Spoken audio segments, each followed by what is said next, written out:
Old సిటీలో Bharatiya Janata party ఎట్లుందండి? అంత బాగుంది.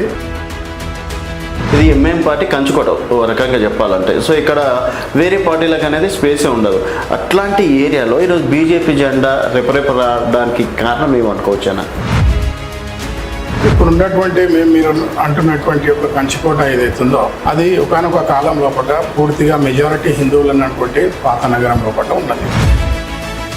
రీసెంట్గా ఒక టీవీ ఛానల్లో భారతమాత చేతిలో కాషాయ జెండా కృష్ణుని తలకాయ అని చెప్పినందుకు అంటే లైవ్లో చెప్పుతోటి కొట్టినటువంటి సంఘటన కావచ్చు. తర్వాత ఎక్కడ చూసినా ఈరోజు బీజేపీ పైన ఒక మతతత్వ పార్టీ అని చెప్పేసి బ్రాండ్ వేయడం అనేది జరిగింది.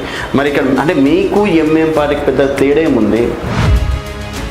మతాన్ని పాటించు, వేరే మతాన్ని గౌరవించనేటువంటి ఒక సిద్ధాంతం. ప్రతిదీ కాంప్రమైజ్ అయి బతుకుతున్నాం తప్పితే హిందువు గనక బీజేపీ గనక ప్రశ్నించేటువంటి గొంతు కానీ ప్రతిరోజు ప్రశ్నిస్తే ఎక్కడ ఏ అధికారి పనిచేయలేడు.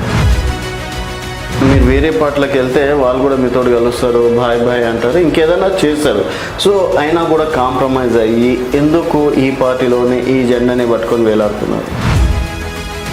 వ్యక్తిగతం లేని కారణంగా ఈరోజు రాజకీయంగా ఎదగకుండా, రాజకీయంగా మాకు ఏ పొజిషన్ లేకుండా మేము యాజ్ ఎ కార్యకర్తగా పనిచేస్తాం. ఇది భయం ఎప్పుడు అనిపించలేదా? పార్టీలో ఉండి బెదిరింపు కాల్స్ కావచ్చు, భయపట్టించే వాళ్ళు కావచ్చు, ఎందుకంటే చుట్టుపక్కల ఎక్కువ వారిల్లులే ఉన్నాయి వస్తూ చూసిన.